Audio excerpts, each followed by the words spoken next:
সত্যি করে একটা কথা বলুন তো, আপনার কি কখনো এমন কাউকে ভালো লেগেছে যিনি আগে থেকেই বিবাহিত? মনের ভেতর হয়তো তাকে নিয়ে সারাদিন অনেক ভাবনা ঘোরে, কিন্তু ভয়ে এক পাও এগোতে পারেন না। মনে হয় যদি সে রেগে যায়, সমাজ যদি খারাপ ভাবে। কিন্তু ভালোবাসা তো আর নিয়ম মেনে আসে না, তাই না? আজকের এই ভিডিওতে আমি আপনাদের সাথে এমন কিছু সহজ কিন্তু একদম পরীক্ষিত কৌশল শেয়ার করব, যেগুলো জানলে আপনি খুব সহজেই বুঝতে পারবেন কিভাবে একজন বিবাহিত নারীর মনে নিজের জন্য একটা স্থায়ী জায়গা করে নিতে হয়। বিশ্বাস করুন, ব্যাপারটা যতটা কঠিন ভাবছেন ঠিক ততটা নয়, শুধু আপনাকে সঠিক পথটা জানতে হবে। ভিডিওটা একদম শেষ পর্যন্ত দেখুন, কারণ শেষের কথাটা আপনার চিন্তাধারাই বদলে দেবে। ইউটিউবে হয়তো আপনারা অনেক ভিডিও দেখেছেন যার টাইটেল থাকে বিবাহিত মেয়ে পটানোর উপায় বা কিভাবে বিবাহিত নারীর মন জয় করবেন। কিন্তু সত্যি বলতে কি, সেগুলোতে হয়তো অনেক কথাই বলা থাকে, কিন্তু আসল সিক্রেটটাই মিসিং থাকে। একজন অবিবাহিত মেয়ে আর একজন বিবাহিত নারীর মন পাওয়ার মধ্যে আকাশ পাতাল তফাৎ আছে। এখানে তাড়াহুড়ো করলে বা আবেগের বশে ভুল কদম ফেললে হিতে বিপরীত হতে পারে। এই পথে আপনাকে অনেক বেশি ধৈর্যশীল আর মানসিকভাবে কৌশলী হতে হবে। চলুন ধাপে ধাপে পুরো ব্যাপারটা একদম গল্পের মতো করে বুঝি।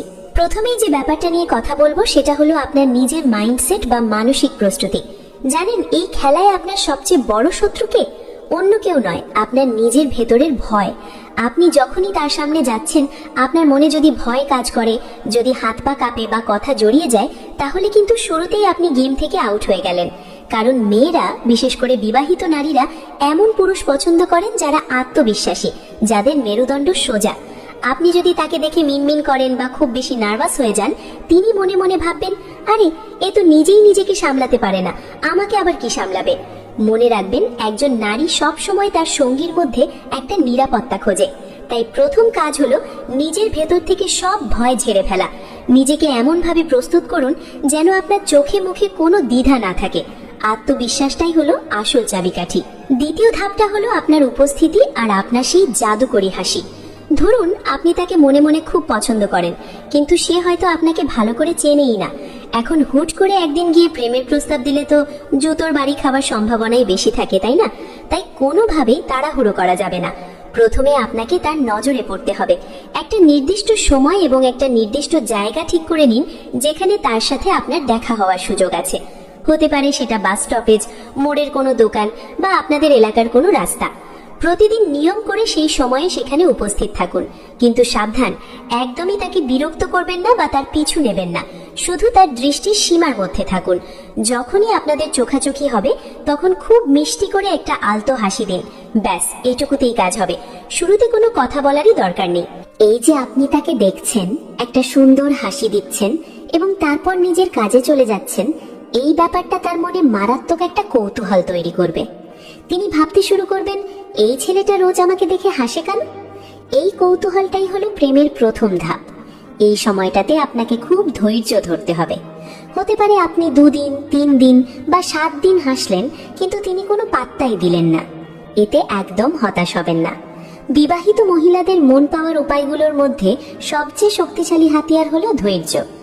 আপনার এই নীরব উপস্থিতি এবং মিষ্টি হাসি তার অবচেতন মনে আপনার জন্য একটা নরম জায়গা বা সফট কর্নার তৈরি করবেই।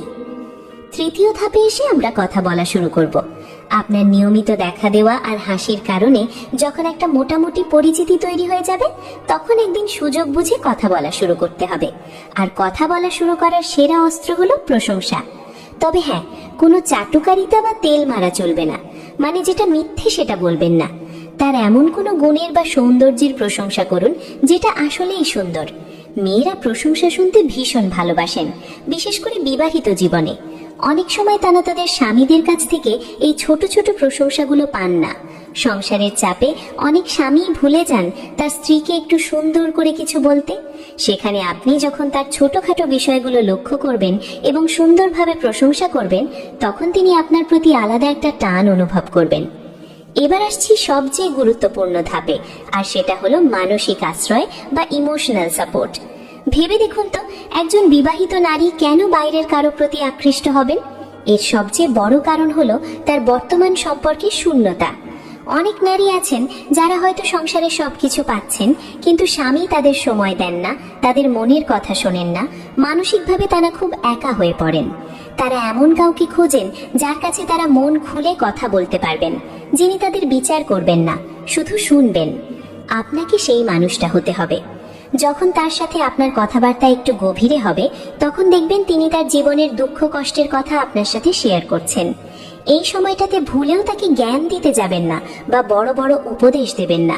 শুধু মনোযোগ দিয়ে তার কথা শুনুন, তাকে বোঝান যে আপনি তার কষ্টটা অনুভব করতে পারছেন।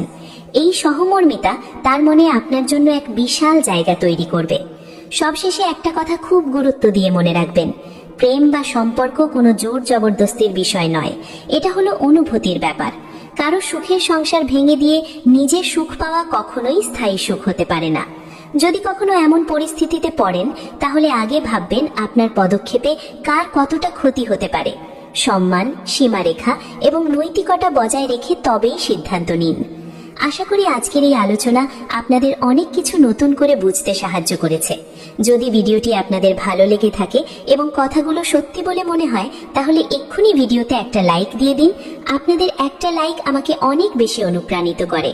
আর যারা এখনো আমাদের এই পরিবারের সদস্য হননি, তারা অবশ্যই চ্যানেলটি সাবস্ক্রাইব করে বেল আইকনটা বাজিয়ে দেবেন। কারণ জীবন, মন আর সম্পর্কের এমন অনেক অজানা বিষয় খুব সহজভাবে আমি এখানেই আপনাদের সাথে শেয়ার করি। সবাই খুব ভালো থাকবেন, সুস্থ থাকবেন এবং ভালোবাসায় থাকবেন। দেখা হবে খুব তাড়াতাড়ি পরের ভিডিওতে।